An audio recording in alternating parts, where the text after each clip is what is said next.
Good afternoon. I'm Ea Aizon, and I'm worth 40,000 pesos with my degree, skills, and knowledge.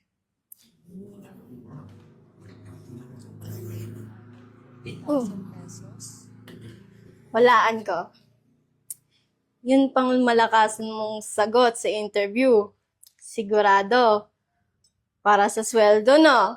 Siyempre, deserve ko naman to sa mga achievements ko sa academics, yung skills ko, tsaka yung degree ko, no?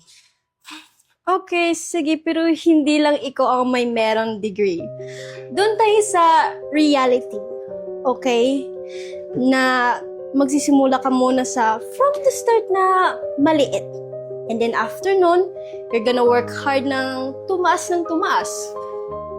Ay nako, Natsu. Hindi naman masamang mangarap ng mataas, no? Para makuha mo lahat ng gusto mo. Ay, nako, Eya. Basta wag mo lang pagbigyan, if pag yung dalawang paa mo mailagay sa lupa, sa inaasal mo. O siya na, magkape muna ako. 40,000 pesos with my degrees. Hi, Aya. Thank you so much for coming. And ganda tong resume mo, ah. And by the way, congrats nga pa sa bagong graduates. With honors pa. Galing. Salamat po, Ready na po akong ipakita sa inyo yung mga natutunan ko sa course ko at makaambag po ng malaki dito sa kumpanya nyo. Okay. So, tara. Pag-usapan naman natin yung magiging salary mo sa company na to. Ano ba yung na-expect mo na salary sa role na to? Dahil po sa mga qualification at sa degrees ko po, siguro po fair na po yung 40,000 pesos. Okay. So, Aya, ang 40,000 pesos kasi na salary, binibigay namin yan sa well-experienced na tao. Since sa mga nagsisimula pa lang, we give 25,000 to 28,000 pesos. Pero nagsaliksik po kasi ako ng mabuti. And then sa internship din po. And nakita ko po na talagang I'm worth 40,000 pesos for my starting salary. Well, naiintindihan naman kita. Pero, well, yung binabanggit mo kasi na sahod is para sa mga well-experienced na tao. Well, dahil naman sa salary na yun, binibase naman kasi yun sa experience, hindi lang siya sa potential. Akala ko po kasi yung pag-ambisyon ay nagpapakita ng mataas na kumpiyansa. Well, hindi naman masama na magpakita ka ng mataas na kumpiyansa sa sarili mo. Ang ano lang kasi dyan, kapag kasi, well, madami naman kasi nagsisimula sa maliit na salary. But it doesn't mean na mananatili ka sa maliit na salary. Madaming employees namin is nag-start din sa maliit, pero lumaki din siya katagalan. So, pag-isipan mo mabuti, okay? Kung tatanggapin mo ba yung role na to. So, kapag nakapag-decide ka, don't worry. I will send you an email, okay? Sige po. Maraming salamat po, Pag-iisipan ko po itong mabuti. Okay. Thank you, Ea.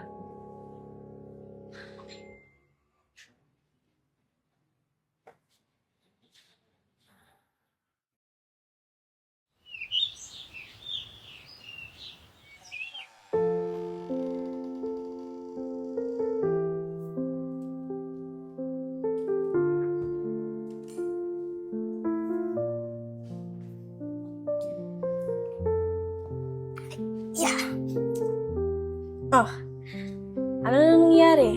Pinagbigyan ka na ba ng manager pala sa about sa 40,000 pesos? Sabi, 25 to 28,000 lang daw yung starting. Sabi ng manager, di daw makatotohanan yung 40,000. Bakit ba 40,000 pesos talaga? Pinakita ko lang naman kasi yung confident ko tsaka yung worth ko. Eya, bago ka pa lang kasi. Bagong graduate. Hindi ka basta-basta mabibigyan ng malaking sahod dahil nakagraduate ka with a degree with flying colors. If only na anak ka ng may-ari or ng bordon. Siyempre, lahat naman tayo ay nagsisimula sa from the start na maliit. Pero nag-aral ako ng mabuti para makamit yung trabaho nito. Alam ko, saksi ako dyan. Pero you need to show that na patunayan mo sa kanila. Siguro nga, na-carried away lang ako. Yan. Deserve. Lesson learned yan. Kaya, kunin mo na yun ang 28,000, okay? Pakita mo na you're worth it, na magaling ka, at if ever you're already working na napatunayan mo na sa kanila, doon ka na hihingi ng dagdag. Di ba?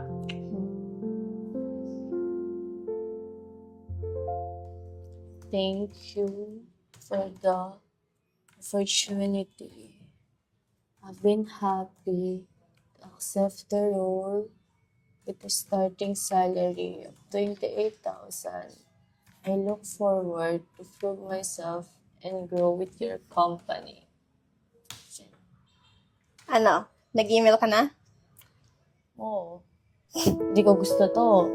Pero nakaya na yung simula. Ngayon, Iya, ipakita mo kung bakit worth 40,000 pesos ang sahod mo. Di ba? Oo talaga. Excited na ako makita yung app.